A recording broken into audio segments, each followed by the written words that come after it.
Assalamu alaikum wa rahmatullahi wa barakatuh mes frères et sœurs, j'espère que vous allez bien ainsi que vos proches. Nous nous retrouvons pour la suite des premières femmes de l'islam, tome 2 As-Sahabiyat de Abu Usama et Malika Dif, avec le chapitre concernant les épouses du prophète sallallahu alayhi wa sallam. Et donc nous allons voir aujourd'hui l'histoire de Juwayriya, radiallahu anha. Cette femme appartenait au clan juif des Banu al-Mustaliq, une branche de la tribu des Khouza, célèbre pour la force de ses combattants. Son père, Al-Harith ibn Abi Dirar, était le chef de la tribu et était allié aux Quraysh dans leur combat contre l'islam et les musulmans. En l'an 5 de l'Hégire, le prophète sallallahu alayhi wa sallam fut informé que cette tribu faisait des préparatifs de guerre contre Médine. Aussitôt, il équipa une armée et partit à sa rencontre. Les deux armées se rencontrèrent dans un endroit appelé Al-Muraisi. Comme à l'accoutumée, avant d'engager le combat, le prophète sallallahu alayhi wa sallam les appela à l'islam, mais ils refusèrent. C'est ainsi qu'eut lieu l'affrontement des deux armées. Le prophète sallallahu alayhi wa sallam et les musulmans sortirent vainqueurs de cette bataille, faisant de nombreux prisonniers, parmi eux la fille du chef de la tribu, qui s'appelait alors Bara. Son père avait réussi à s'échapper avec un groupe parmi ses hommes. Quant à son mari, Moussafi ibn Safwan, il fut tué lors de la bataille. Tous les prisonniers furent ramenés à Médine, et selon la coutume, ils furent partagés entre les musulmans qui avaient combattu, en attendant éventuellement que leurs proches acquittent la rançon pour les libérer. Bara échut à Thabit ibn Qais, mais en raison de son rang dans sa tribu, sa rançon fut fixée à 9 onces d'or payables avant sa libération. Se retrouvant dans une situation difficile, Bara se rendit auprès du prophète sallallahu alayhi wa sallam pour lui exposer le problème, et lui demanda d'apporter sa propre garantie à Thabit ibn Qais afin qu'il la libère sans attendre le versement de la rançon. Le prophète sallallahu alayhi wa sallam arrangea cette affaire avec Thabit ibn Qais qui lui rendit la liberté. L'attitude noble et chevaleresque de l'envoyé d'Allah sallallahu alayhi wa sallam la toucha, et elle découvrit à la fois l'homme et les valeurs dont il était porteur, valeurs résultant d'une foi profonde en un Dieu compatissant pour ses créatures.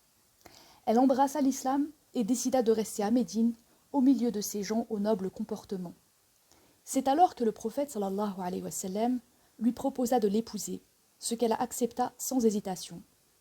Cette union entre le prophète sallallahu alayhi wa sallam et Juwayriya radiallahu anha eut des incidences nombreuses. D'abord, lorsque les compagnons radiallahu anhum entendirent que cette femme devenait l'une des mères des croyants, il leur parut impossible que des membres de la tribu dont elle était issue, qui avaient avec elle des liens de parenté, puissent demeurer prisonniers parmi eux. Aussi, les prisonniers furent-ils libérés et le butin fut restitué. On imagine l'étonnement de ces gens rendus à la liberté sans autre formalité. On pense qu'ils étaient une centaine d'hommes et de femmes. Pendant ce même temps, le père de Juwayriya al-Harith, sachant que sa fille était prisonnière, se prépara à venir payer une rançon pour la libérer. Il réunit un certain nombre de chameaux et se mit en route avec 2 de ses fils. En cours de chemin, il décida d'enlever 2 bêtes parmi celles qu'il conduisait à Médine et de les cacher dans un endroit afin de les récupérer à son retour. Lorsqu'il arriva chez le prophète, sallallahu alayhi wa sallam, pour payer la rançon de sa fille, ce fut pour apprendre qu'elle allait devenir l'épouse de celui-ci. Il crut d'abord que c'était sous la contrainte, mais il fut rassuré sur ce sujet. Puis le prophète sallallahu alayhi wa sallam l'interrogea. « Qu'est-ce qui t'a fait cacher 2 de tes chameaux dans telle vallée ?» L'homme fut étonné, car elle s'était assurée que personne ne l'avait vu. Il comprit alors qu'il était véritablement en présence de l'envoyé d'Allah et embrassa l'islam à son tour. Puis le prophète sallallahu alayhi wa sallam lui demanda la main de sa fille Juwayriya, qui lui accorda. Depuis ce jour, la tribu des Banu Mustaliq, dont Al-Harith était le chef, devint une alliée des musulmans. Beaucoup se convertirent à l'issue de ces événements. Aïcha radiallahu anha a dit à propos de Juwayriya radiallahu anha, « Je ne connais pas une autre femme qui ait été une telle bénédiction pour son peuple. » Rapporté par Muslim et Abu Daoud.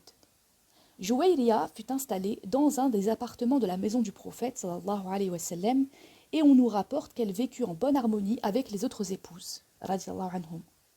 Elle était réputée pour sa piété, priant et jeûnant beaucoup. Cela nous a valu quelques enseignements. Un jour, le prophète sallallahu alayhi wa sallam sortit de chez elle après la prière de l'aube, la laissant à ses dévotions.